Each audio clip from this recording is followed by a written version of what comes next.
Bienvenue à tous dans ce nouveau chapitre de notre série sur l'histoire de la monarchie belge. Aujourd'hui, nous allons découvrir comment Louise-Marie d'Orléans est devenue bien plus qu'une simple reine. Une véritable mère pour la nation belge. Dès son arrivée en Belgique, Louise-Marie comprend que son rôle ne peut se limiter à être l'épouse du roi. Cette jeune femme de 20 ans, élevée dans les valeurs humanistes de la famille d'Orléans, décide de mettre son cœur au service de son nouveau pays. La reine parcourt le royaume, visitant les quartiers les plus modestes de Bruxelles, s'arrêtant dans les hospices et les orphelinats. Elle n'hésite pas à entrer dans les maisons des plus démunis, écoutant leurs difficultés avec une attention sincère. Son engagement n'est pas que symbolique. Elle crée des fondations caritatives et encourage l'éducation des jeunes filles. Une cause qui lui tient particulièrement à cœur.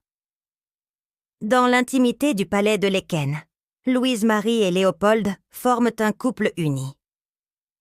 Leur bonheur s'épanouit pleinement avec la naissance de leurs enfants. En 1835, c'est la venue au monde du duc de Brabant, le futur Léopold II. 3 ans plus tard, naît Philippe, comte de Flandre. Mais c'est peut-être leur fille Charlotte, née en 1840, qui cristallise le plus leur amour parental.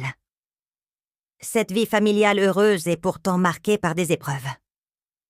La Révolution de 1848 en France contraint la famille d'Orléans à l'exil. Pour Louise-Marie, voir ses parents et ses frères et sœurs dispersés à travers l'Europe est un déchirement. Elle qui était si proche des siens doit désormais se contenter de correspondances espacées. Plus inquiétant encore, sa santé commence à décliner. La tuberculose, cette terrible maladie du XIXe siècle, s'installe progressivement. Léopold, conscient de la fragilité de son épouse, redouble d'attention.